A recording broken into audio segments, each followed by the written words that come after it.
one of you come forward with our prayer, please. Okay, we start. Okay, Linda.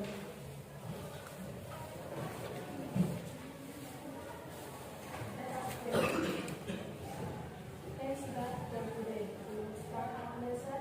Please bless us. Please bless our teacher. In the name of the Father, the Son, Amen. Okay, thank you, Linda. Okay, next, I want to check your attendance list, yeah? So if I call your name, please say present. Do you understand? Yes, sir. Okay. Okay, here we go. The first is Atskia, Agnes, Ardan, Arga, Asanti, Brian, Ranliko, Present, sir. Gabriel, Gabriela, Grace Tinda, Ayla, Keisha, Kalesa, Christian, Christian Sriwanimo, Naya, Nazira, Nazri, Nindita, Putri, Putri Syahari, Rizky Saragi, Samaria Manuru, Sarah Sinaya, Satria, Suryani, Siva, Tania, Ivani, Timothy, Vanessa, and the last is Belinda. Okay. Okay, so now we are going to continue our next topic, okay, or our next material. Ya. Jadi hari ini kita akan melanjutkan topik atau materi pembelajaran kita, okay. So please open your book, ya, especially on page 131 ya, di bukunya khususnya pada halaman 131 ya, on chapter 7 ya, bab 7. Okay, so please take a look at the picture ya, diperhatikan gambarnya semua. Okay, so what is the title of this chapter? Samaria. Okay, before that, okay, I just have one question here, okay. And my question is, do you know the name of the mountain that looks like a boat here, but it is upside down? Okay, do you know what mountain? Okay, exactly, yeah. Mount Tangkuban Perahu. Okay, so what will we learn in this chapter? Apa yang akan kita pelajari di bab ini?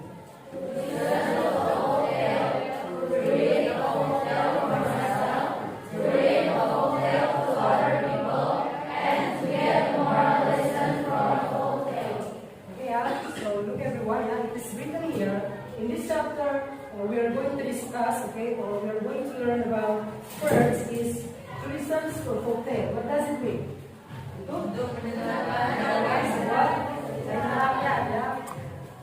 And the second is to read the folktale for myself. Okay, the third, to read the folktale to other people. Sebuah cerita rakyat kepada orang lain. Okay, and the last is to get a moral lessons from a folktale. Mendapatkan pelajaran moral atau pesan moral ya dari sebuah cerita rakyat. Okay, so before we move forward, ya, sebelum kita membahas lebih lanjut, okay, so I just want to give you some explanations, okay, related to narrative text ya. Jadi saya akan berikan sedikit penjelasan terkait teks naratif. Okay, I will write the material on the whiteboard. Nanti saya akan tuliskan materialnya di papan. And don't forget to write down in your notebook ya. Jangan lupa untuk dicat.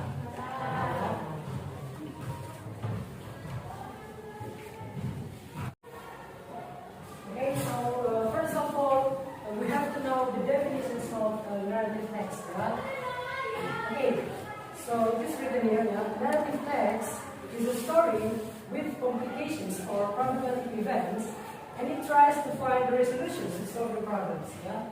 Jadi narrative text itu adalah sebuah cerita dengan komplikasi atau masalah ya, atau dibandingkan berupa masalah dan mencoba untuk menemukan resolusi atau penyelesaian untuk memecahkan masalah. Okay? So narrative text can also be said as an imaginative story. Okay? If I say imaginative story, what does it mean? Apa itu cerita imajinatif? Cerita khayalan atau buatan ya, atau fiksi. Okay? So next, okay, what is the social function? Okay, or the purpose of narrative text? Okay, how? Okay, so the first is to amuse or to entertain people with a story. Ya, yang pertama untuk menghibur orang dengan ceritanya. Okay, the second purpose is to get a moral value from the story told. Untuk mendapatkan nilai moral atau kisah atau pembelajaran dari cerita yang diceritakan. Okay, so now let's discuss about the generic structure. Okay, what is the meaning of generic structure? Struktur umum ya, struktur teks dari teks naratif. Okay, the first one, okay, we have here an orientation. What is the meaning of orientation? Orientasi awal atau pembuka ya. Okay, so orientations, okay, sets the scene where and when the story happened and introduces the participants of the story.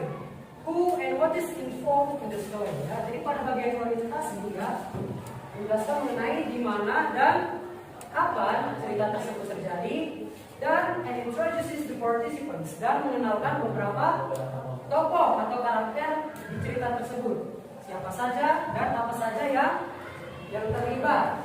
Ya, okay. Second, we have here complication. Okay, what's the meaning of complication? Komplikasi atau masalah.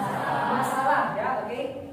Tells the meaning of the problems, which leads to the crisis or climax of the main participants. Ya, komplikasi atau masalah menceritakan mengenai awal terjadinya sebuah masalah yang mengarah kepada krisis, yang mengarah kepada puncak permasalahan dari si tokoh utama. Jadi pada bagian komplikasi ya, untuk cerita teks naratif itu menceritakan mengenai masalah-masalah yang muncul ya dalam teks tersebut.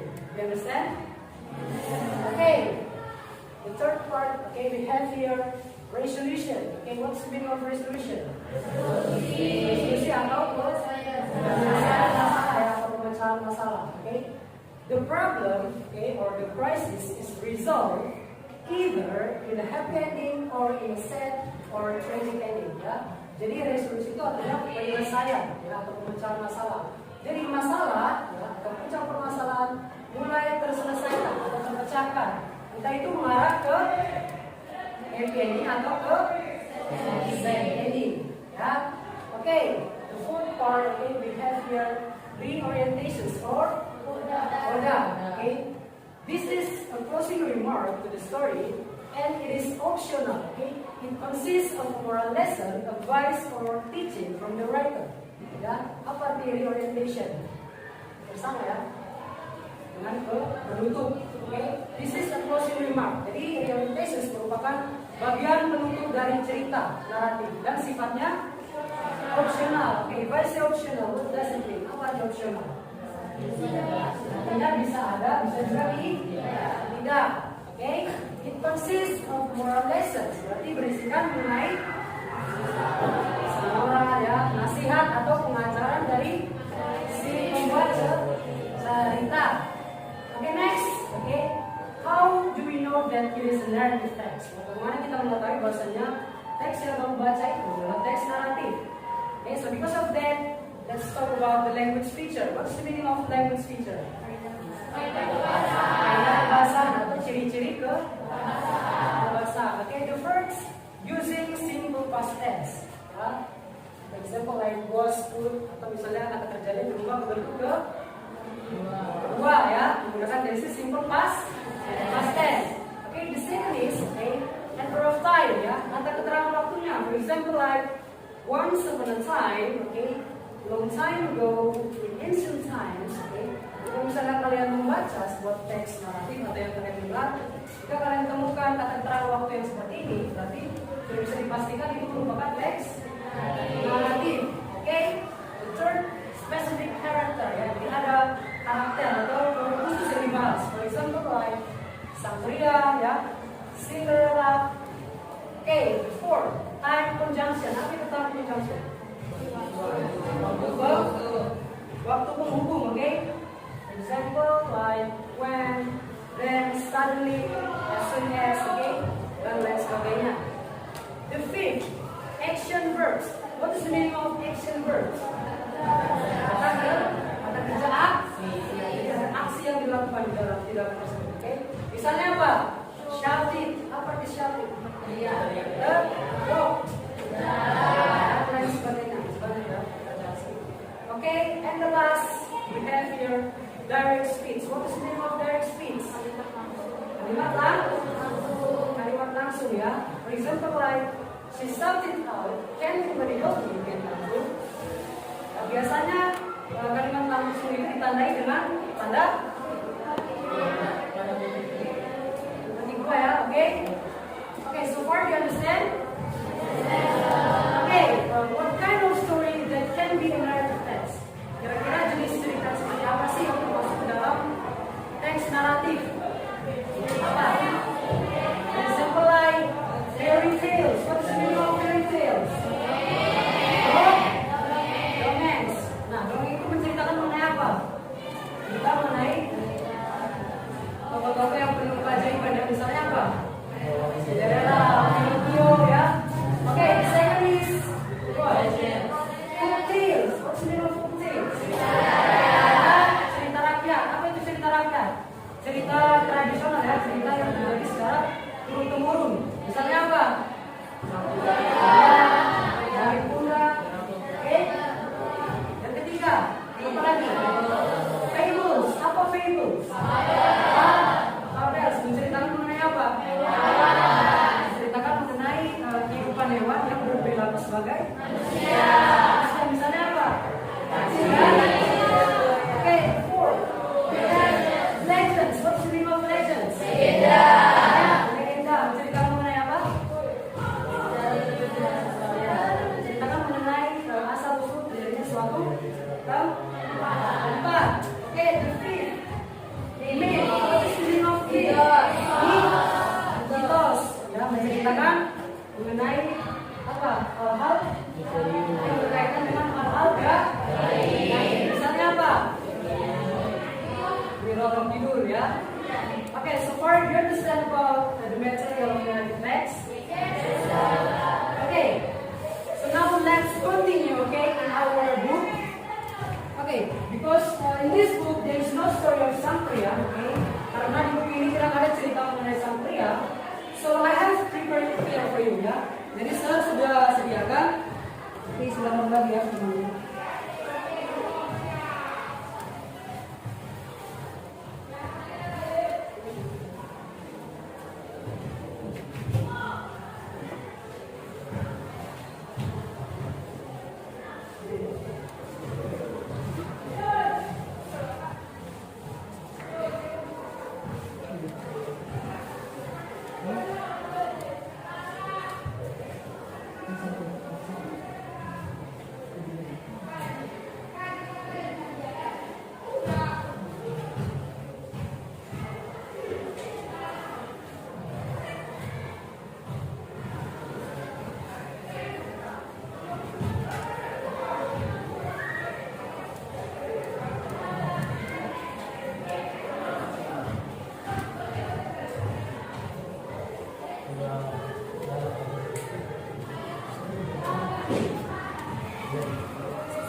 Cerita Sangkuriang yang berasal dari mana?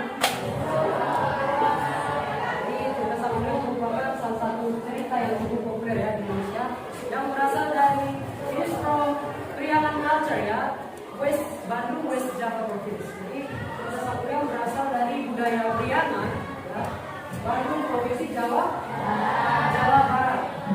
Oke,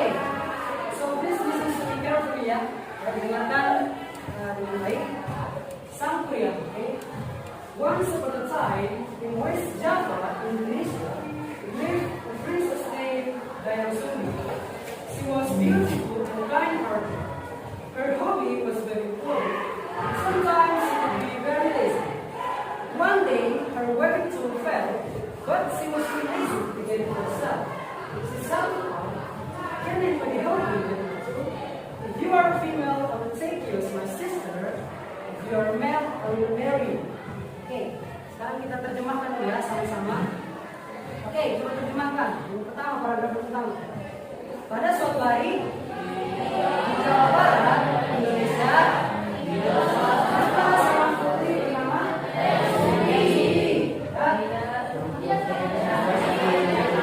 What is the meaning of kind-hearted?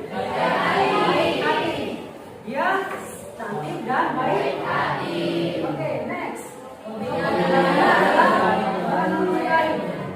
But sometimes, tetapi terkadang dia sangat pemalas. Suatu hari alat tenunnya jatuh, tapi dia sangat malas kepalanya sendiri. Dia ngapain? Berteriak.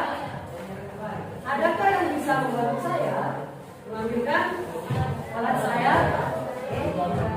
Jika kamu seorang wanita, saya akan menganggapmu sebagai saudara perempuan saya ya. Jika kamu seorang lelaki, kamu akan menikahimu. Okay? A male creature came, but it was a dog. His name was Tuma. He happily brought the two to her. Then Sumi was very surprised, but she kept her promise. She married the dog. Tuma was actually a man who had been cursed by the witch to become a dog. But at certain times, Tuma turned back to be a normal man. Their only son, Sampurian, was soon born, and he grew up to be a handsome and healthy boy. He always played with his very loyal dog, Tuma. He did not know that he was actually his father, because then Sumi hid the secret from him. Sampurian liked to hunt in the woods. Of course, with Oke, makhluk jantan datang ya. Tapi itu adalah seekor anjing. Oke, namanya adalah Tuma. Dengan gembira, dia mengambilkan alat tersebut untuk hidupnya ya. Dan Sumi sangat terkejut. Tetapi dia menepati janjinya. Dia menikahi anjing tersebut. Tetapi pada waktu-waktu tertentu, Tuma bisa kembali menjadi manusia normal. Putra tunggal mereka bernama Sampurian segera lahir dan dia tumbuh menjadi anak yang tampan dan sehat. Dia selalu bermain dengan anjing setianya, Tuma. Dia tidak tahu bahwa dia adalah ayahnya, karena dari sini menyembunyikan rahasia tersebut darinya. Sampurian suka berburu di hutan, tentu saja dengan Tuma. One day, Dayasumi asked him to bring home this part. But after hunting for several days, he could not find any deer in the woods.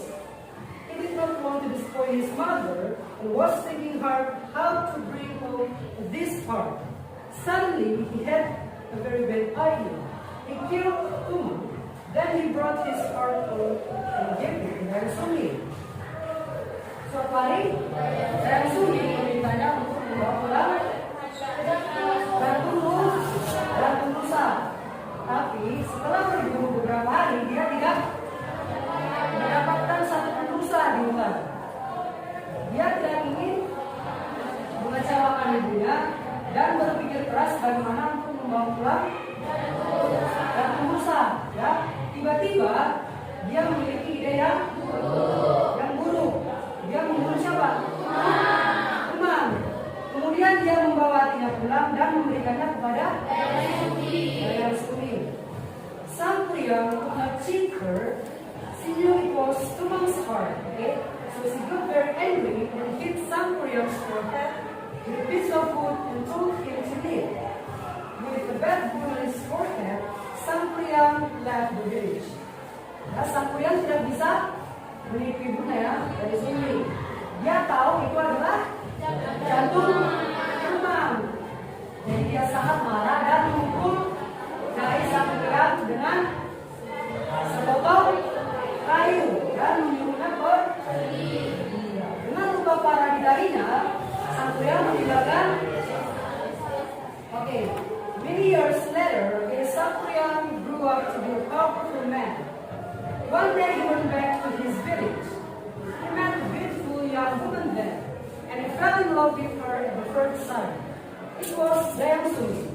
She never got older because she had been granted eternal youth by the gods. Sang Kuryang did not know that she was his mother, so he came to her and proposed to marry her. Beberapa tahun kemudian, Sang Kuryang tumbuh menjadi laki-laki yang sangat kuat. Suatu hari dia kembali ke desanya. Dia bertemu seorang gadis cantik di sana dan dia jatuh cinta dengannya pada pandangan. Oke, itu adalah Dayang Sumi.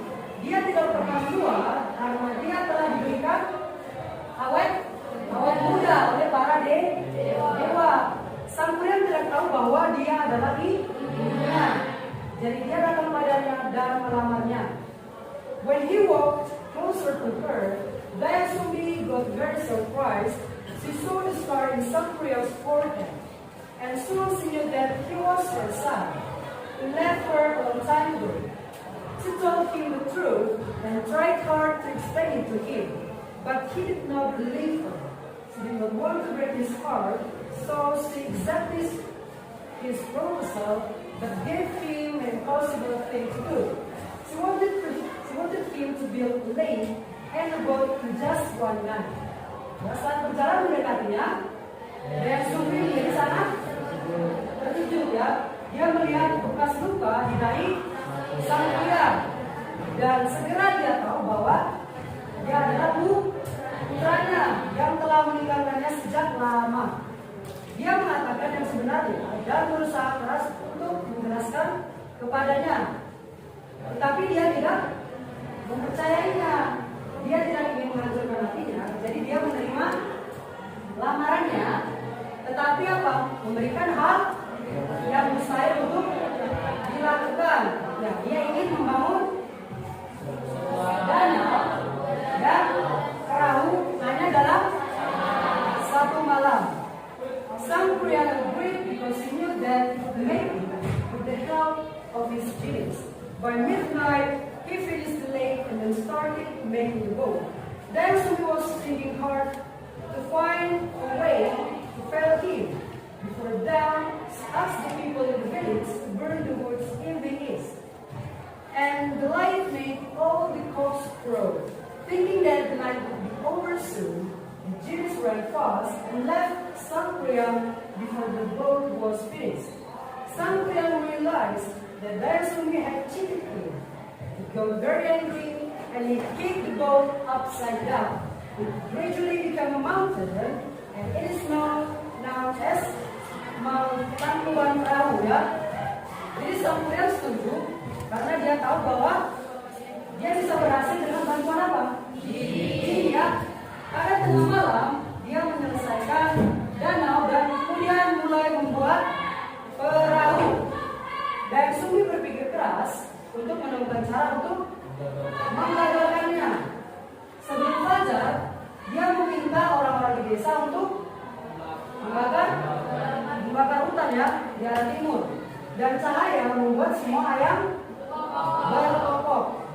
Berpikir bahwa malam akan segera berakhir, para jin berlari kencang dan meninggalkan Sang Kuryang sebelum perahunya selesai. Ya. Sang Kuryang menyadari bahwa Dayasumi telah menipunya.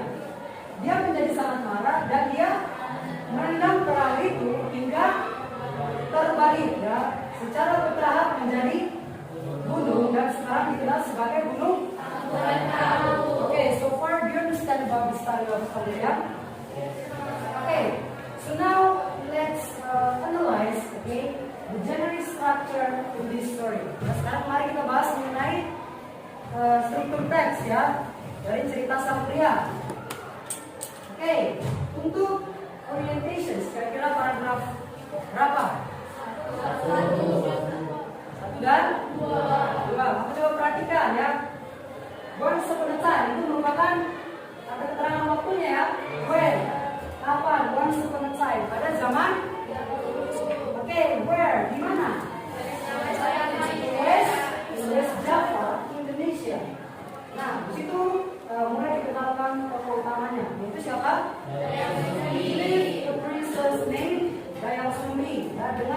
karakter atau ciri-cirinya, yaitu she was beautiful and my hearty.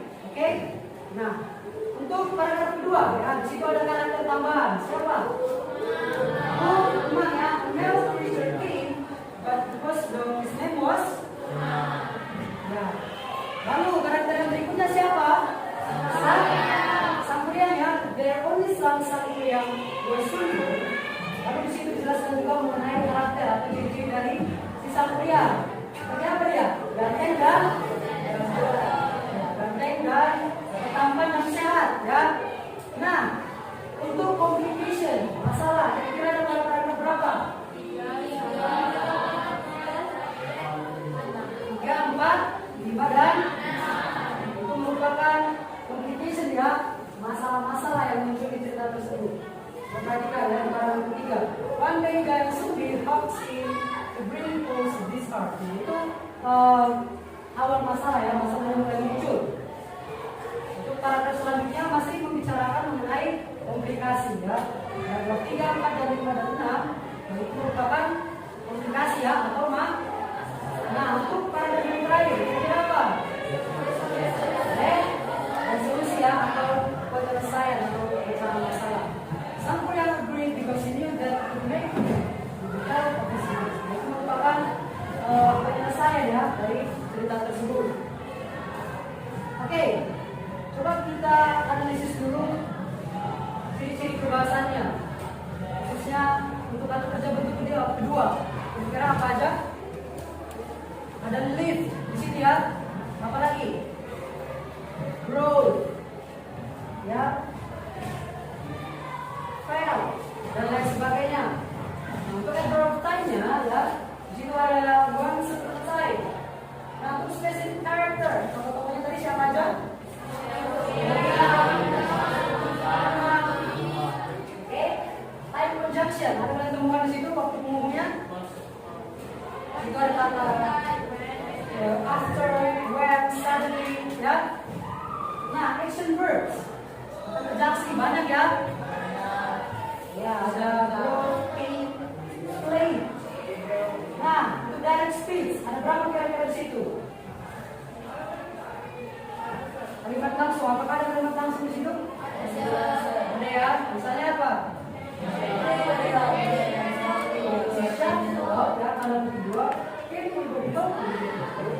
biasanya di sebuah teks naratif itu minimal ada satu ya, kalimat langsung. Okay, so far do you understand? Yes.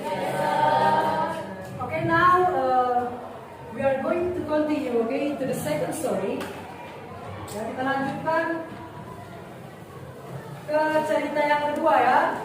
What is the title of the second story? Okay, so please open your book, yeah, especially on page 140, ya, halaman 140, okay.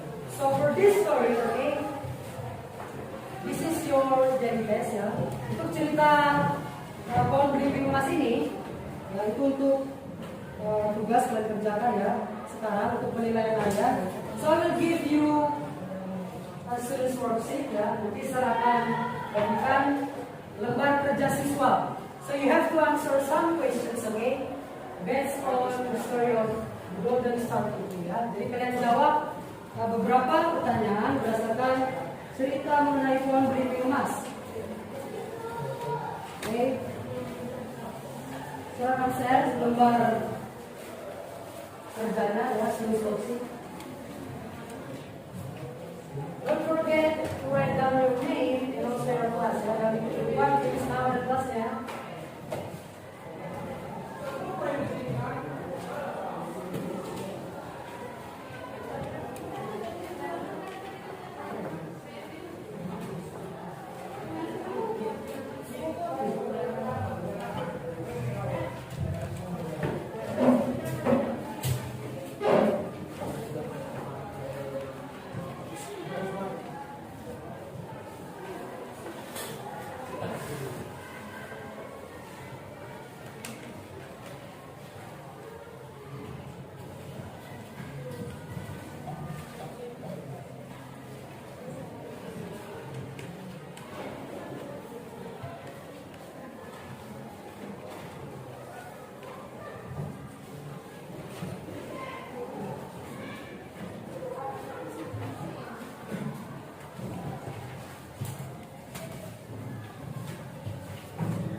jangan lupa ya tulis nama dan kelas.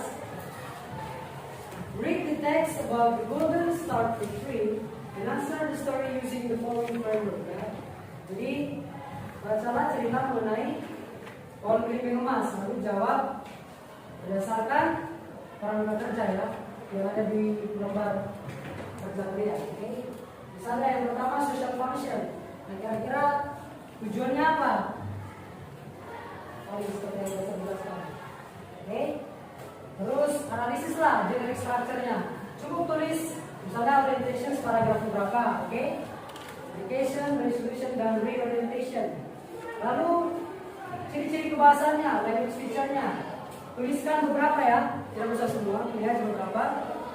Kata kerja yang bentuk kedua, terus adverb time-nya, specific character, time conjunction, action verbs, dan yang terakhir yang direct dan speech. Nah, lalu yang terakhir kalian tulislah kira-kira apa pesan dari cerita pohon belimbing emas. Paham?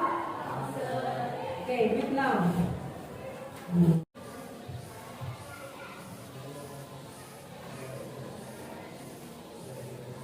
Okay, so time is over ya. Sudah selesai. Okay, before we discuss about this test ya, sebelum kita bahas mengenai tes tulis hari ini ya, penilaian hari ini. So I will ask some students, okay, to read each paragraph ya. Saya akan tunjuk dulu beberapa siswa untuk membacakan per paragraf yang kita bahas untuk cerita ini. Oke, biar semuanya paham. Oke, coba Timothy bacakan dulu paragraf pertama. The golden star tree. A long time ago, there was a rich man named Peter. He had two sons. They had very different ethics. The elder brother was very greedy, but the younger brother was very kind. When the young man died, the brothers divided his father's wealth into two parts. The big brother took almost everything. He gave his younger brother only a small piece of land with a star tree in the big round pit. The younger brother didn't mind. From then on, he lived there and made his living only by selling apples from the tree. Oke, coba dulu kita perhatikan ya sama-sama. Dahulu kala ada seorang lelaki tua kaya yang tinggal di Vietnam. He had two sons. Dia memiliki dua putra dengan sikap yang berbeda. Oke. Kakak laki-laki sangat serakah dan adik laki-laki sangat baik. Ketika lelaki tua itu meninggal, kakak beradik itu membagi kekayaan ayahnya menjadi dua bagian. Si kakak mengambil hampir segalanya ya. Dia memberi adiknya hanya sebidang tanah kecil dengan sebatang pohon belimbing di depannya. Namun adik laki-laki itu tidak keberatan. Sejak saat itu si adik tinggal di sana dan mencari nafkah hanya dengan menjual buah belimbing dari pohon tersebut. Oke, the second paragraph. Yulinda.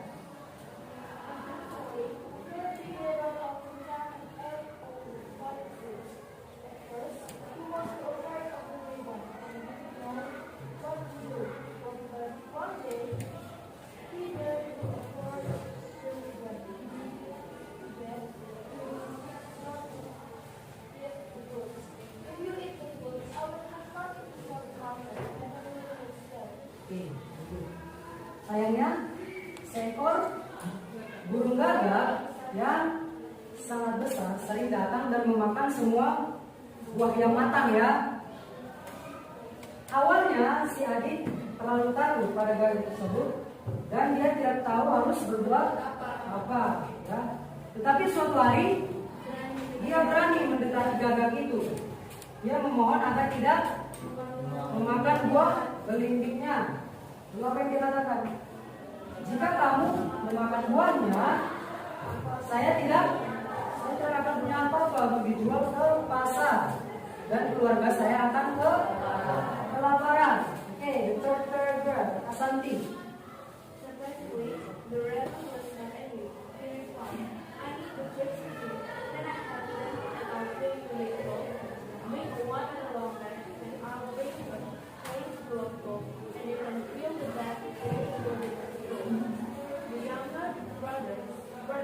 then told his wife to make one with a long bed. When the bed was done, he climbed on the slab and then filled the tree full of clothes. He filled the bag full with clothes and then flew back on the bed. From then on, the younger brother and his family could live happily in victory. Oke. Pada peringatan kematian ayahnya, apa? Si adik itu mengundang berhenti ya. Anehnya, Gagak itu tidak marah. Dia menjawab, saya buah ini, ya. Bisakah saya memilikinya? Dan saya akan membayar buah itu dengan emas. Buatlah tas sepanjang 1 meter, dan saya akan membawa ke tempat yang penuh emas. Dan kamu bisa mengisi tas itu dengan emas.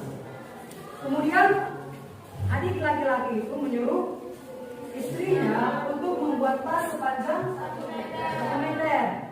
Ketika tas sudah dibuat, dia naik ke punggung Gagak dan mereka terbang ke tempat yang penuh emas. Dia mengisi tas itu penuh dengan emas, lalu terbang kembali ke rumah di atas punggung Gagak. Sejak saat itu si adik dan keluarganya bisa hidup bahagia dalam kemewahan. The fourth paragraph. Brian.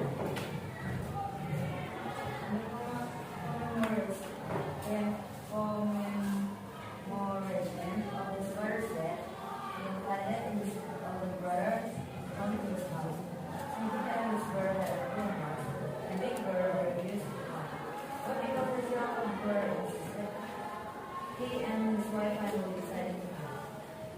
When they got to the younger brother's house, they were surprised to see that he was now very rich. Oke, ada peringatan kematian ayahnya. Si adik itu mengundang kakak-kakaknya untuk datang ke rumahnya. Awalnya kakak itu menolak ya untuk datang, berpikir bahwa saudara laki-laki yang memiliki rumah yang miskin. Lalu kakak laki-laki tadi menolak untuk datang. Ya. Tetapi karena adiknya bersikeras ya, tapi karena adiknya bersikeras, dia dan istrinya akhirnya memutuskan untuk datang. Ketika mereka sampai di rumah adiknya itu, mereka terkejut melihat bahwa dia sekarang sangat kaya. The fifth paragraph, Sarah.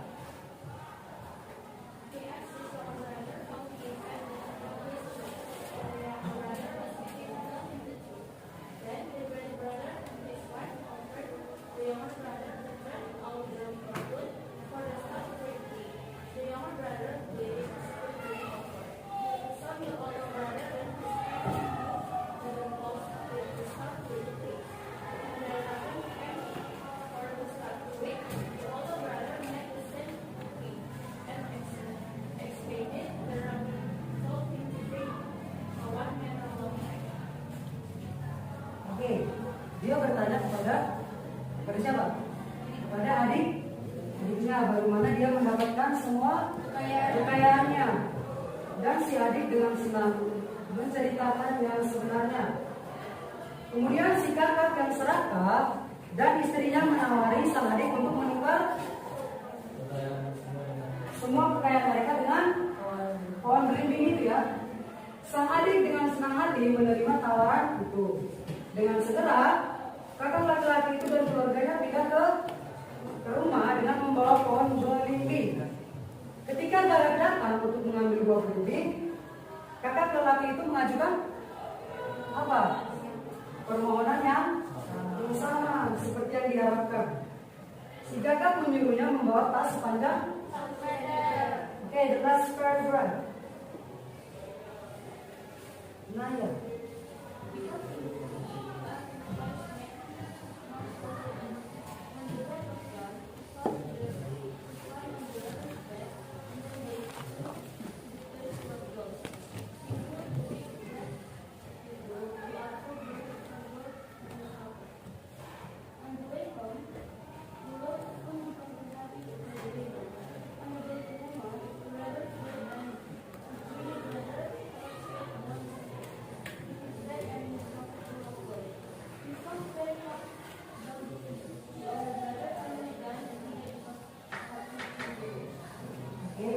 she was greedy, ya, karena dia serakah, dia meminta istrinya untuk membuat tas yang lebih panjang. Ketika tas sudah dibuat, dia naik ke punggung gagak dan mereka terbang ke tempat yang penuh emas. Dia mengisi tas besar itu dengan emas. Dia juga membawa beberapa emas di kantongnya, di sakunya. Oke. Dalam perjalanan pulang, karena beban menjadi terlalu berat bagi Gagak, akhirnya Gagak tidak dapat menahan. Ia bergoyang dan si kakak serakah itu jatuh langsung ke laut dengan tas dan kantong penuh dengan emas. Dia tenggelam dengan sangat cepat di laut, ya. Kakak laki-laki itu akhirnya meninggal. Dia meninggal karena apa? Karena keserakahannya, ya. Oke. So now let's discuss about, ya, social function, genetic structure, language features, and last is the moral relations. Okay? Okay, Asanti, any answer? For the social function, what is the social function of this story? To get more value from this person. Yeah, to get, and also to amuse people, or to entertain people with the story. Jadi fungsinya ya untuk menghibur dan juga untuk mendapatkan nilai moral, pesan moral. Ini merupakan fungsi sosial, ya, atau tujuan dari teks tersebut. Oke, the second about the generic structure, Ryan. Implementasi. It's in paragraph 1 and continue to paragraph 2, 3, 4, and 5. Resolution in paragraph 6. And sorry, this is used for reorientation, but it's okay because reorientation is after. Oke, ya. Yang pertama orientasi pada paragraf berapa? Pertama, coba perhatikan di situ. Apa keterangan waktunya? Ya. Long time ago, there was old man living in Vietnam. Untuk yang komplikasi lagi, komplikasi. Paragraf berapa? 2 sampai 5, ya, untuk berisikan masalah-masalah yang muncul di cerita tersebut. Untuk resolusi paragraf 6. Nah, kira-kira ada nggak reorientation? Tidak ada. Tidak ada, karena sifatnya option ada, bisa ada, bisa juga. Pada reorientation berisikan apa?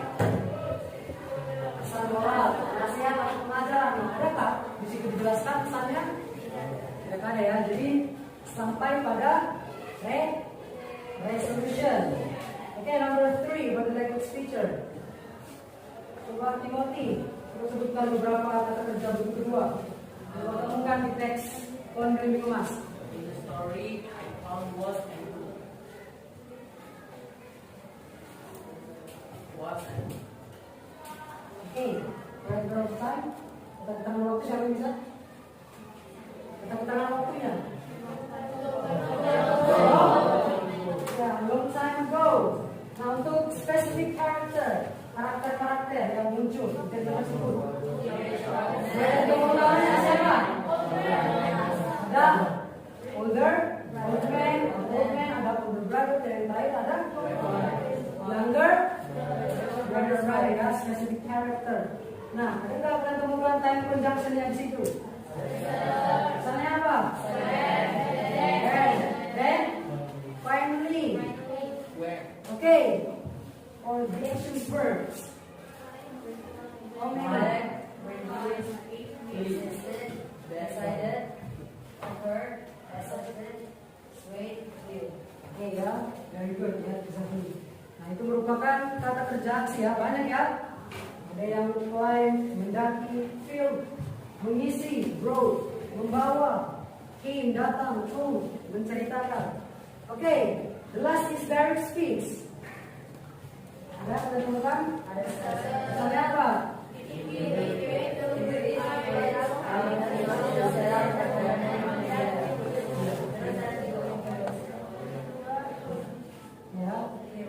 eat the fruits, I will have nothing to sell to the market, and my family will starve. Ya, biasanya ditandai dengan tanda dua, ya, untuk kalimat langsung.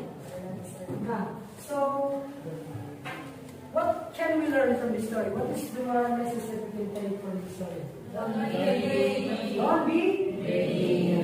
Jadi kita tidak boleh hidup rakus. Hidup rakus tidak boleh hidup tamak ya. Jadi kita harus mensyukuri apa yang kita punya. Segala hal yang kita miliki harus kita syukuri.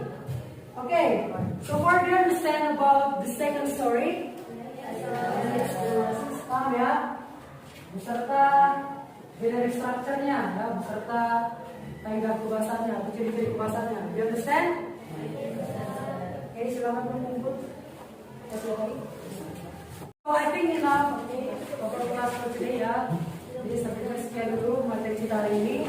But before we end this class ya, I just want to ask you, how many parts of generic structure are there in the narrative text? Ada berapa bagian? Khususnya mengenai generic structure dari teks naratif. Ada berapa? The first one is orientation. The second is the third is last is okay.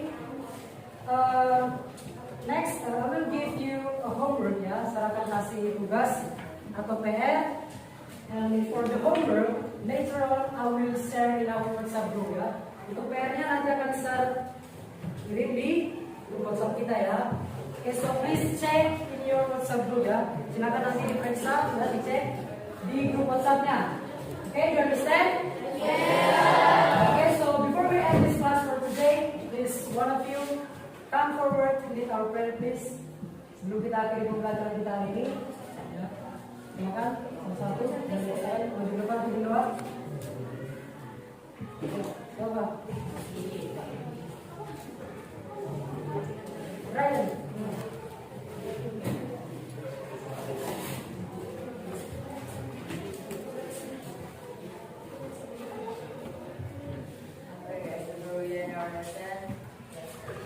Almighty God, thank you for your blessing, your blessing. Please bless us to the rest of the lesson that our teacher has taught us. Okay, so we'll continue in the next week. See you.